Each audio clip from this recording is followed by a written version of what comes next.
Собрание, организованное в школе номер 8, прошло достаточно бурно. Судя по количеству его участников, жильцы близлежащих кварталов не безразличны к проблеме благоустройства придомовой территории. В собрании также приняли участие представители городской администрации и ответственные лица в части реализации программы поддержки местных инициатив.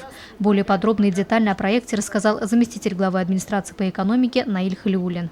Мы сейчас должны на собрании посмотреть, какие идеи от вас будут. Потом эту идею мы должны поддержать, мы должны за нее, как Александр сказал уже, проголосовать и определиться. То есть для начала этого проекта необходимо будет создать нам инициативную группу.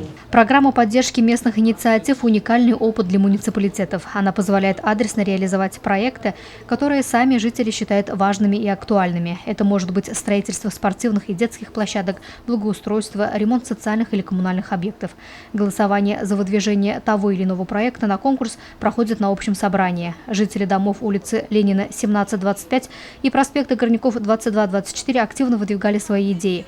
Большинство из них волнует состояние детских игровых площадок.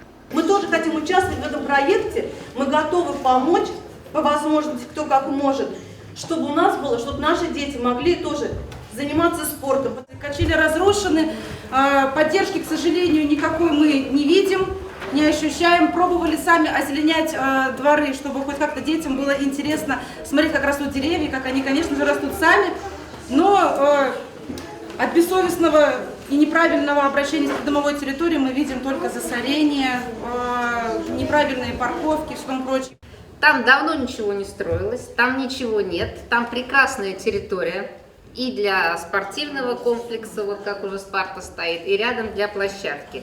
Если эти деньги будут, и мы вместе поддержим эту инициативу, то вот сделать только качественную, конечно. Для участия в конкурсе необходимо подать заявку и выполнить все предъявляемые требования. Важную роль играет и количество жителей, проголосовавших за ту или иную идею. Ну а самое главное – это проявление активной гражданской позиции. Субсидия на один проект составляет не более 1 миллиона рублей. Основную часть средств выделяет республиканская казна.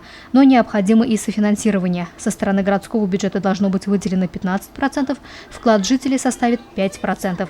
В стороне от обсуждения идей для выдвижения их на конкурс не остались и маленькие жители данного микрорайона. Они умело продемонстрировали свои творческие способности. В выступлениях они выразили надежду на то, что в этом году в их дворе наконец появится современная детская игровая площадка.